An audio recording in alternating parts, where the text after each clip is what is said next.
Welcome back to Bahamas at Sunrise. In this particular segment, we are following up on an interview that we would have had last week with the Honorable Minister of the Environment, Kendrick Dorsett. And of course, the topic of conversation was the New Providence landfill, better known as the city dump. We're very pleased to have joining us on Bahamas at Sunrise, Mr. Peter Cordani. He is the Chief Technology Officer of Gel Tech Solutions. Peter, welcome to the Bahamas.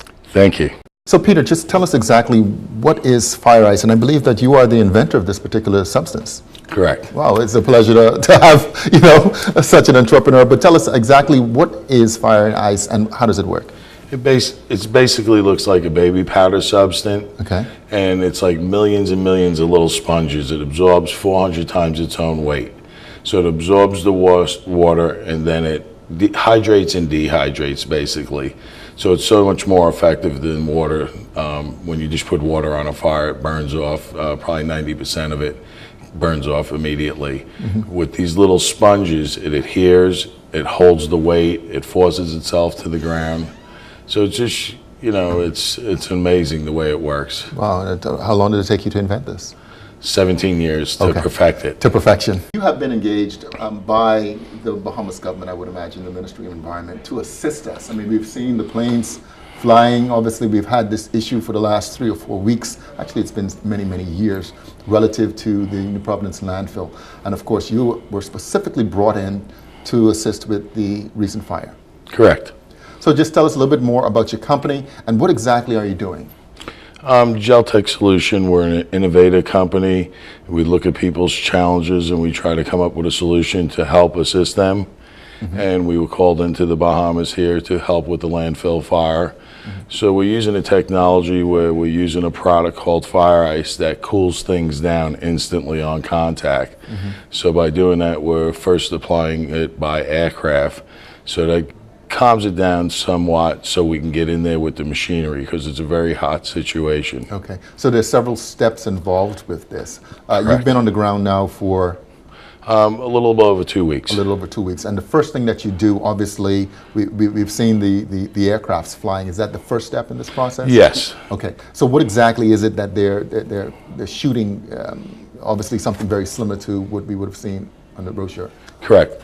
We're dropping FireIce on it and it's cooling it down, and that gives you, it's a ongoing process. You got to keep cooling it down because it's burning very deep, the fire. Mm-hmm. And that gives us a chance to get in there and get the equipment in there. So we're trying to take the heat and oxygen out of the fire. Okay. And that's one of the key factors here. Right. So when you talk about this being the first step, getting the machinery in would be the second step. So obviously this particular substance extinguishes the fire upon contact. Correct. Okay, and you say the fire is obviously burning very deep. Does that mean there's a chance for re-ignition?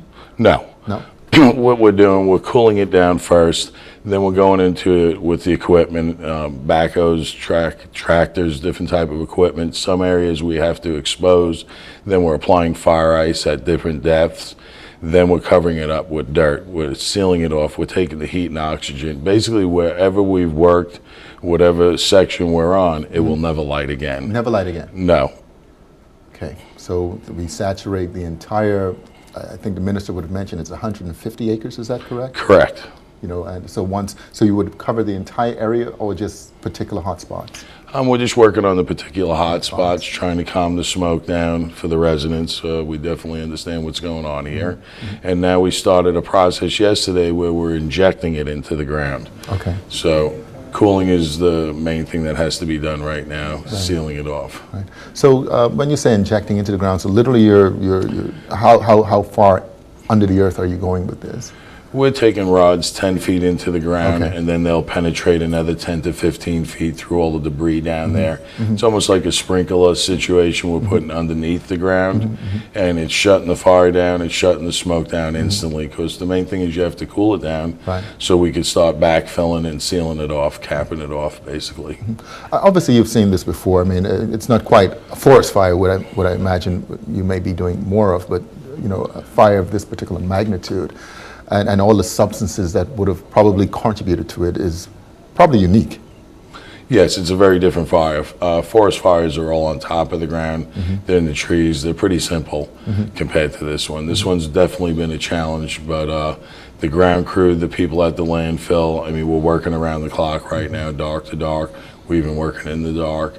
Yeah. So it just takes a team effort, and the government's here supported it and given me the team and the tools that we need to help. Excellent. So we're about 95% complete, or I should say extinguished as of last week.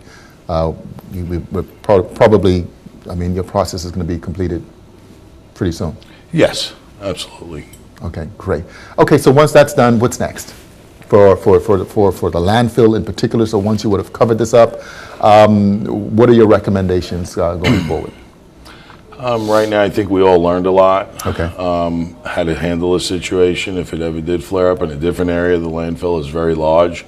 We're working on a particular area. So for right now, I'd say we have it under control. We have our process down, and everyone knows what to do next time in case of a fire, because fires start all the time. But I think everyone's up to speed now how to handle this. Okay, so obviously you leave some types of materials, some equipment that the local staff on site would be able to, deal with. Correct, absolutely. Okay, great. So Peter, certainly we want to thank you for coming in actually and bringing some relief. I mean, we've seen the planes flying. At first we thought it was stunt flying, but now we understand what those two planes are all about. Thank you very much for coming to the country, of course, working with our Ministry of Environment. It's very important to the community. Peter, thank you once again for joining us on Bahamas at Sunrise. Glad we can help. Hopefully you're enjoying the Bahamas as well. Yes, we're loving it here. Great. You're watching Bahamas at Sunrise. We'll be right back after a short commercial break.